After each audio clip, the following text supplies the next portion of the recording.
La familia es lo que cuenta. Yo creo que todos escondemos secretos. Hablar de Dios en cualquier sitio. Envejecer puede ser algo hermoso. La felicidad consiste en ilusión. La voluntad en varias direcciones. Yo no he perdido nunca la ilusión por vivir. La crisis está en la persona. Una actitud positiva es siempre bueno para todos, ¿no? Palabras a medianoche, con Jesús Fonseca.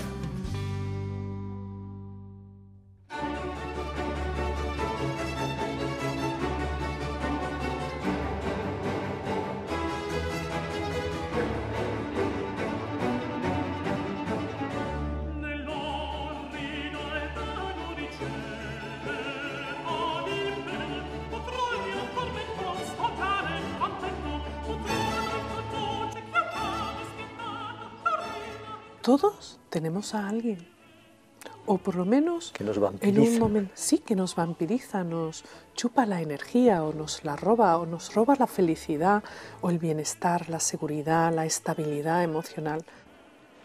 ¿Qué tal? ¿Cómo estamos? Hoy vamos a tener unas palabras a medianoche muy familiares. Se suele decir, lo habrán oído ustedes cantidad de veces, que a los amigos se les elige, pero la familia viene dada. Y es una bendición, y es una maravilla, pero a veces, ¿qué pasa cuando esa cuñada, hay las cuñadas, ¿verdad? Esa nuera, ese yerno con el que uno no se entiende, con el que a lo mejor no tiene nada en común. ¿Cómo se resuelve todo eso? ¿Cómo se hace frente a esas relaciones que pueden llegar a ser tóxicas? Pues tenemos aquí a la mujer que más sabe de todo eso. Ha escrito un libro que se titula precisamente así: La familia, de relaciones tóxicas a relaciones sanas. Laura Rojas. Laura Rojas, que es una psicóloga de reconocido prestigio, neoyorquina y española, neoyorquina y sevillana, porque ese acento que van a ver ustedes ahora la delata enseguida, neoyorquina y sevillana, y que está hoy aquí, y yo se lo agradezco muchísimo que haya hecho un hueco para atendernos y para hablar de todas estas cosas. Muchísimas gracias, te lo agradezco muchísimo, Laura. Muchas gracias, Jesús, por invitarme a estar aquí. Muchísimas gracias de corazón. A mí me gustaría plantearte, lo primero, un episodio terrible y desgarrador que tú has vivido. Laura Rojas estaba en Nueva York cuando las Torres Gemelas cayeron. Allí murieron algunos amigos suyos. Ella fue cooperante, ayudó, siguió haciéndolo después, con terapia, algunos de los afectados. ¿Cómo ha marcado eso tu vida? Pues la verdad es que en mi vida hay un antes y un después de aquella tragedia y aquella experiencia tan traumática. No obstante, a pesar de la pérdida y del dolor, tengo que decir que también descubrí un lado precioso del ser humano, de generosidad, de solidaridad y de apoyo. A nivel emocional fue devastador, ¿no? No solamente por la pérdida, sino el miedo y ver el entorno sufriendo tantísimo y el sentimiento de impotencia. Vayamos a la familia. Pues sí. Vayamos a la familia. Proteger, controlar. Ese pulso. Porque no es lo mismo proteger que controlar. Y a mí me parece, no lo sé, Laura, tú me dirás si es así o no, pero a mí me parece que todavía hoy día las familias hay un deseo tal de proteger que se cae en el control. Pues sí, la verdad es que hay una gran diferencia. El proteger a una persona no solamente es cuidarla para que no se haga daño, sino también darle las herramientas para que se sepa defender y cuidar a sí mismo y a su vez cuidar a otras personas. Controlar a otra persona es no dejar que esa persona pueda desarrollarse o actuar y aprender incluso de los errores. Entonces hay que tener cuidado cuando uno es padre o cuidador a la hora de ayudar y acompañar a alguien en un proceso de crecimiento. ¿Y dónde está la frontera, Laura? Pues la frontera está de hecho, en intentar hacer que el otro haga lo que uno desea, en la manipulación. El que manipula, controla. El que apoya, acompaña y también protege.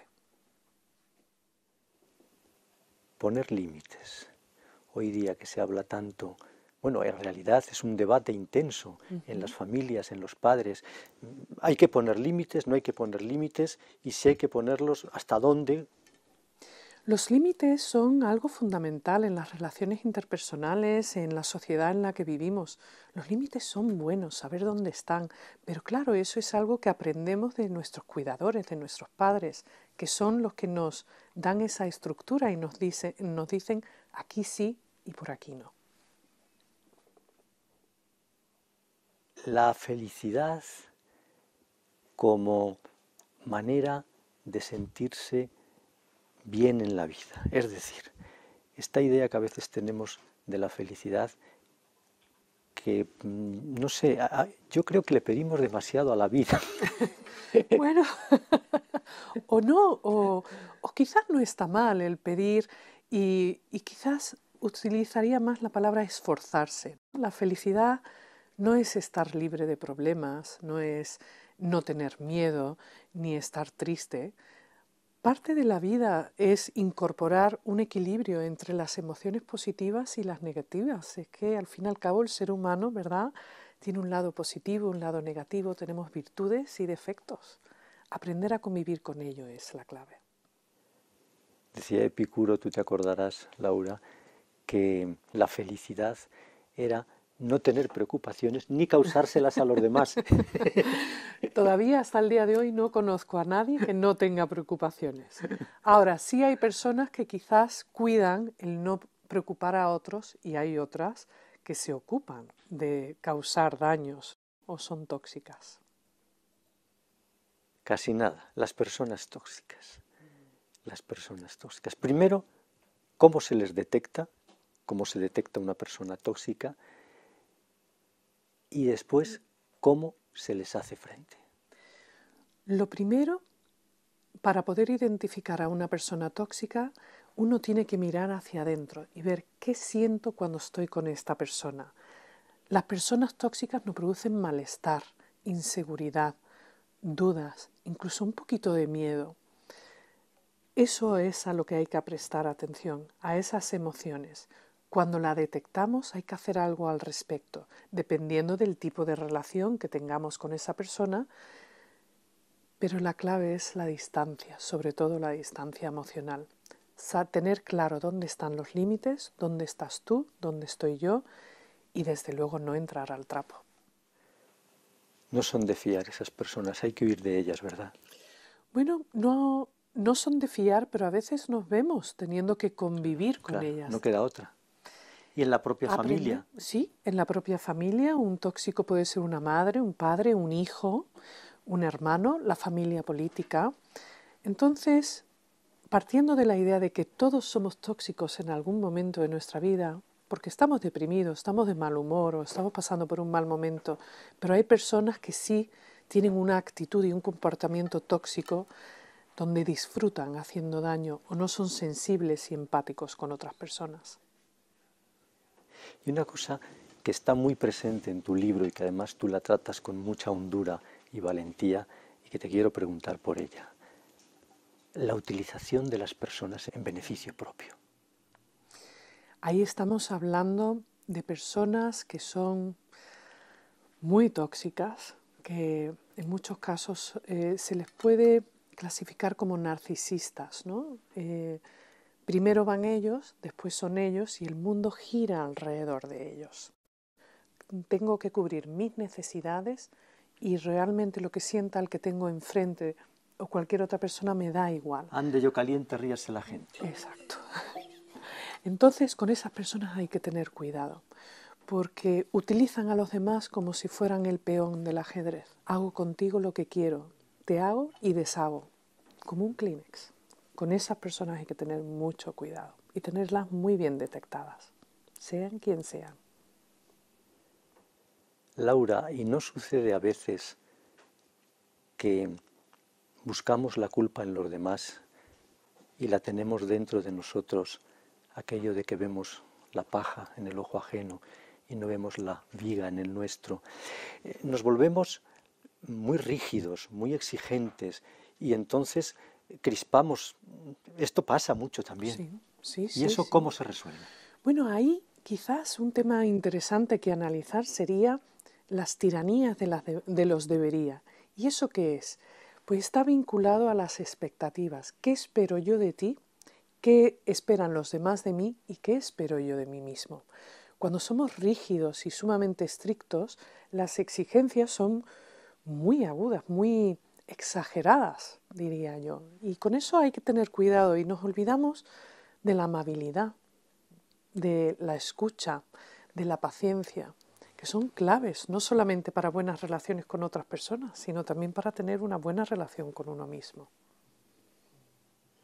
Y esto de exigir la perfección a los demás, los padres que exigen, quieren tener unos hijos perfectos. No solo quieren tener unos hijos perfectos, les exigen que sean perfectos. Los hijos a los padres, bueno, eso más todavía. Los hijos quieren padres perfectos. Pues sí, porque si lo pensamos, nuestros padres desde que somos niños, pues todo lo que hacen, pues siempre tienen razón, ¿verdad? Los niños generalmente suelen sentir que sus padres están en lo correcto, tienen posesión de la verdad y que al fin y al cabo también quieren lo mejor para nosotros. Pero lo cierto es que nadie es perfecto. La perfección no existe la familia perfecta, la persona perfecta. Lo que sí hay son buenas y malas conductas, buenas y malas decisiones, y a veces los resultados son positivos y otras veces son negativos, pero lo perfecto no existe. Lo perfecto en el otro mundo, en este. Desde luego, pero desde luego que yo sepa, en este mundo no hay nada perfecto porque somos seres imperfectos.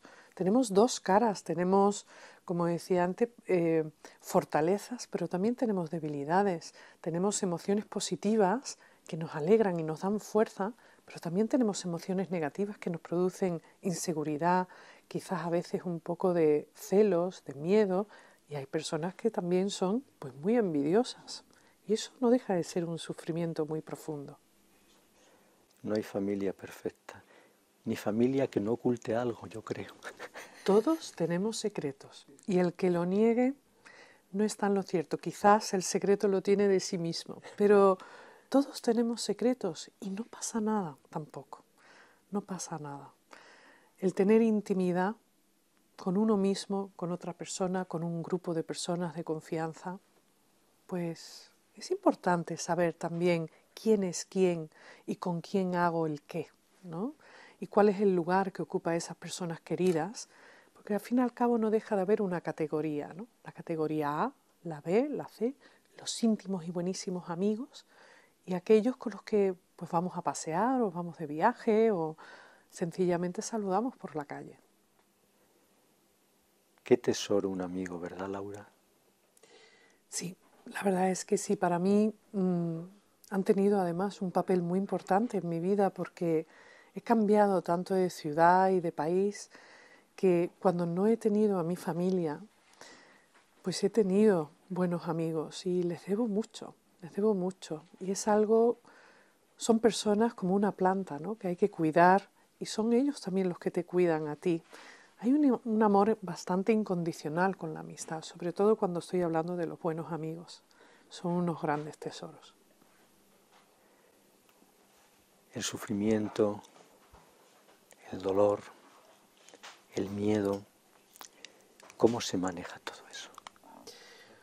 Pues se aprende a manejar a través del autoconocimiento y la aceptación, que a veces sentimos miedo, dolor y sufrimiento, forma parte de la vida.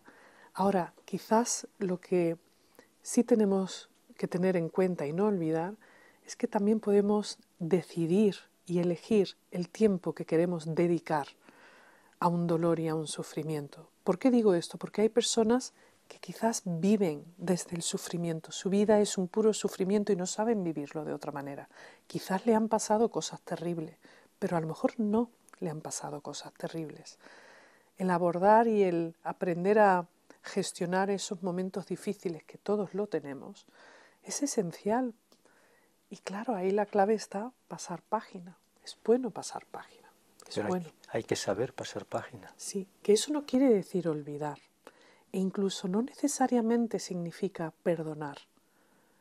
Pero pasar página es no permitir que una experiencia del pasado o unas vivencias pues nos atormenten en nuestro presente, que podamos continuar creciendo, relacionándonos y desde luego no dejar que los fantasmas del pasado o de determinadas experiencias sobre todo nos atormenten y vivamos una pesadilla constante.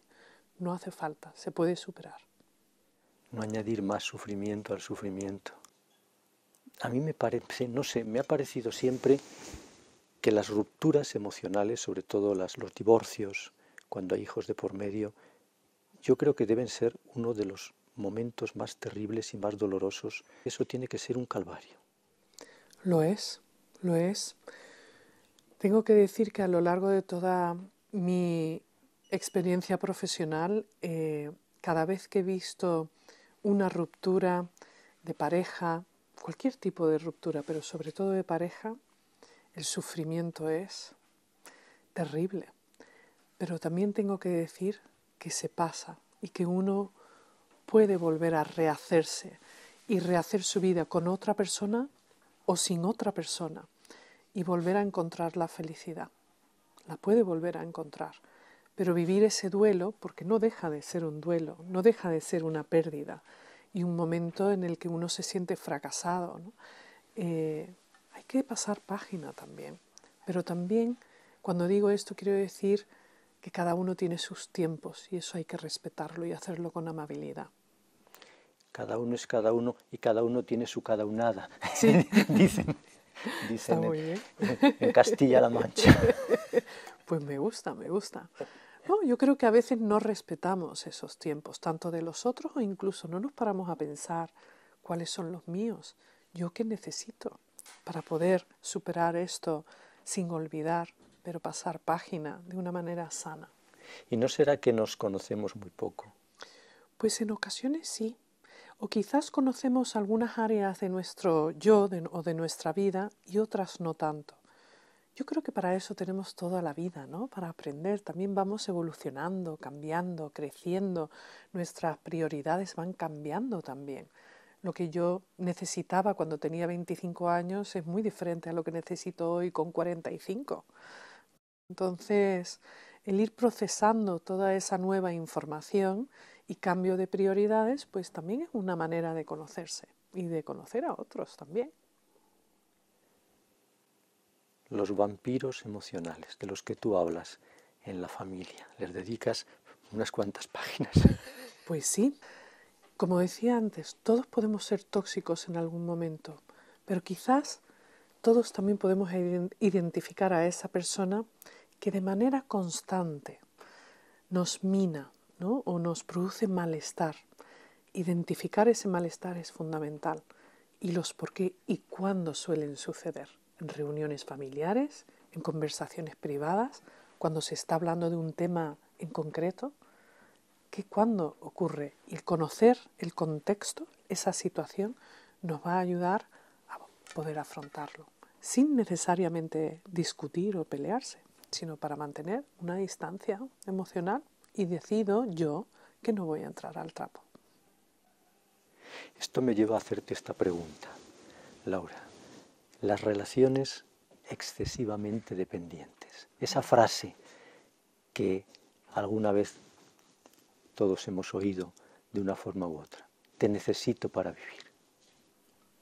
Lo cierto es que no necesitamos a nadie como adultos para vivir y sobrevivir. Quizás los niños, los bebés, pues sí, ¿no? Personas mayores que necesitan cuidados, pero una persona adulta, sana, que se sabe valer por sí misma, no necesita a otra persona para vivir. Puede sentir un vacío si esa persona no está. Incluso un poquito perdida, a lo mejor. Pero nadie es el oxígeno es otra cosa, es algo que nos rodea, que está con nosotros. Necesitar excesivamente a alguien no es bueno.